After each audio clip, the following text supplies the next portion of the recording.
경기장에 어둠이 내렸지만 유일하게 남은 빛은 선수들의 얼굴 위에서 타오르는 치욕의 불꽃뿐인 듯 했습니다. 주장 손흥민, 그의 빛나는 경력에 137번째 경기를 새긴 그는 수만 관중 앞에서 깊이 고개를 숙였습니다.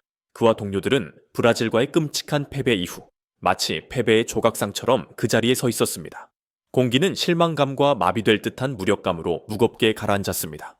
온 국민이 염원했지만 그들이 돌려받은 것은 무기력한 경기력과 변명할 수 없는 붕괴뿐이었습니다.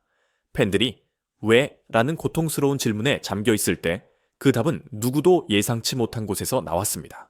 바로 고기 굽는 냄새가 향긋한 용산의 한 평범한 갈빗집이었습니다. 불판 위에서 고기가 지글거리는 소리와 시끄러운 건배 소리 사이에서 하나의 폭탄이 터졌습니다. 경기 중계를 지켜보다 우연히 발견된 그 자리에서 진행된 즉석 인터뷰에서 한국 재계의 가장 영향력 있는 인물 중 한 명인 박정원 두산그룹 회장 터사암 회장이 주저파셔 없이 축구협회를 정면으로 겨냥하며 온 국민이 간절히 바라던 구원자의 이름 위르겐 클롭을 외쳤습니다. 이것은 단순히 돈 많은 한 열성 팬의 분노에 찬 푸념이었을까요? 아니면 길 잃은 축구계의 시나리오를 자신들의 힘으로 새로 쓰겠다는 재계의 참전 선언이자 신호탄이었을까요? 그 순간의 무게를 이해하기 위해 우리는 물이 잔을 넘어 흘러버린 잔디 위 비극의 현장으로 돌아가야만 합니다. 홍명보 감독의 지휘 아래 대한민국 대표팀은 용감했지만 가슴 아플 정도로 순진한 의도를 가지고 경기에 나섰습니다. 바로 브라질의 기술 장인들을 상대로 높은 위치에서의 압박, 즉 전방 압박을 사용하려 한 것입니다.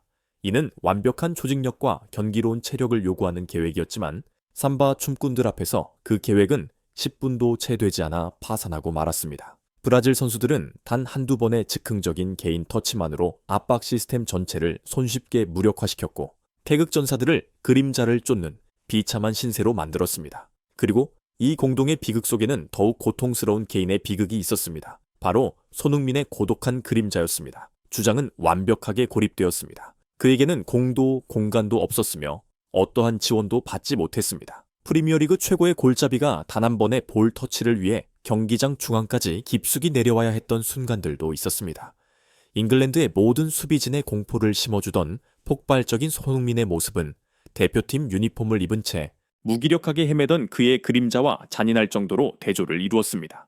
대한민국 축구 역사에 자신의 이름을 새긴 137번째 경기에서 손흥민은 자신의 무대 위에서 어쩔 수 없는 관객이 되어버렸습니다. 절망감은 주장의 모든 발걸음과 표정 하나하나에 역력했습니다. 문제는 손흥민에게 있는 것이 아니었습니다. 그것은 속부터 썩어가고 있는 시스템 전체의 문제였습니다.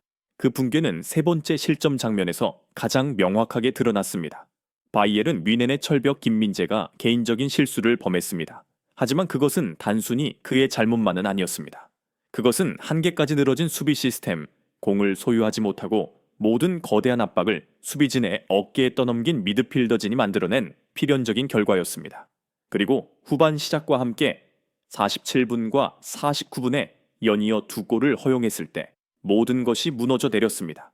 팀은 더 이상 싸우지 않았습니다. 그들은 그저 해방과도 같은 경기 종료 휘슬이 울리기만을 기다리고 있었습니다. 바로 이 처참한 배경 속에서 용산의 술자리 폭탄이 터졌습니다.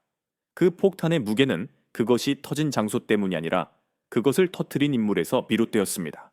이곳은 철저히 준비된 기자회견장이 아니었습니다. 이곳은 보통 즉흥적이고 진솔하며 각본 없는 말들이 오가는 식당이었습니다.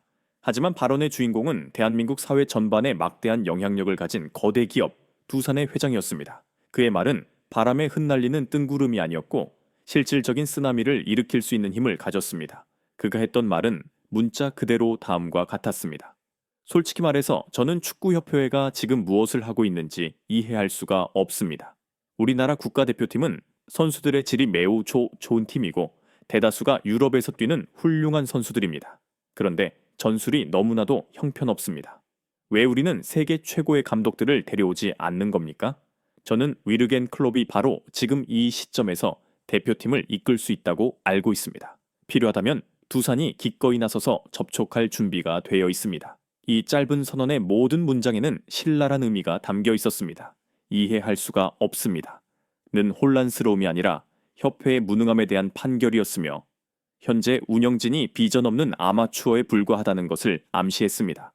선수들의 퀄리티는 좋은데 전술이 너무 나쁘다는 여론을 분열시키고 방향을 설정하는 매우 영리한 수였습니다. 그는 대중의 영웅인 선수들의 편에 서면서 죄인이 누구인지, 즉 감독과 지도부를 명확히 지목했습니다. 위르겐 클롭의 이름을 거론한 것은 협회의 야망과 능력에 치명타를 날린 것이었습니다. 전 세계가 우러러보는 이름, 가장 높은 기준을 제시함으로써 그는 협회가 고려할 수 있는 다른 모든 잠재적 선택지들을 초라하고 나약하며 타협적인 것으로 만들어버렸습니다. 그러나 결정적인 한 방은 마지막 문장에 있었습니다. 필요하다면 두산이 기꺼이. 이것이야말로 백지수표였고 허황된 꿈을 실현 가능한 현실로 바꾸는 선언이었습니다. 이는 협회와 클롭 자신 모두에게 돈은 문제가 아니다. 문제는 당신들이 할 용기가 있느냐 없느냐다. 라는 단호한 메시지를 공개적으로 보낸 것입니다. 즉시 미디어의 거대한 지각 변동이 일어났습니다. 주요 신문사와 방송사들은 일제히 두산 회장 축협의 선전포고, 클롭의 꿈, 술자리 제한의 가치는 과연 몇 천억 원, 과 같은 충격적인 헤드라인을 쏟아냈습니다. 온라인 커뮤니티는 흥분의 도가니에 빠졌습니다. 팬들은 클롭이 리버풀에서 보여준 그 유명한 게겐프레싱 전술과 한국의 허술한 플레이를 비교하는 영상을 대량으로 만들어내기 시작했습니다. 두산이 클롭 감독 선임에 자금을 지원하는 것을 지지하십니까? 라는 온라인 투표가 개설되었고 결과는 항상 90%를 넘는 압도적인 찬성률을 보였습니다. 이 폭풍 앞에서 협회의 반응은 그들의 무기력함과 혼란스러움만을 더욱 드러낼 뿐이었습니다. 그들은 어쩔 수 없이 보도자료를 발표했지만 그것은 완전히 수동적인 자세를 보여주는 공허하고 상투적인 말들에 불과했습니다. 그 사이 최고의 전문가들은 TV에서 클롭 연깁의 실현 가능성은 얼마인가? 손흥민은 대표팀 레벨에서 클롭의 게겐프레싱에 완벽한 조각이 될 것인가? 와 같은 열띤 토론을 시작했습니다. 술자리에서 나온 한마디 말로 위르겐 클롭은 국가적인 의제가 되었습니다.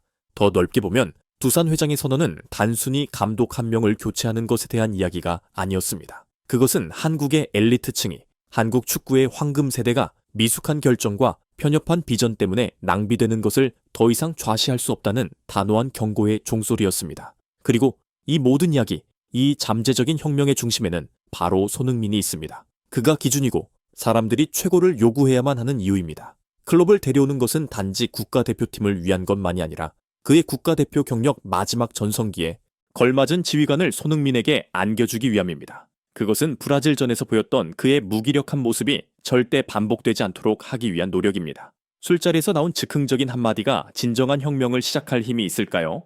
아니면 그저 거센 파도처럼 일었다가 금세 잊혀질까요? 대한민국 축구의 미래, 그리고 손흥민의 유산이 그 답을 기다리고 있습니다. 이 대담한 제안에 대해 어떻게 생각하십니까? 위르겐 클롭이라는 꿈은 과연 현실이 될 수 있을까요? 댓글로 여러분의 의견을 남겨주시기 바랍니다.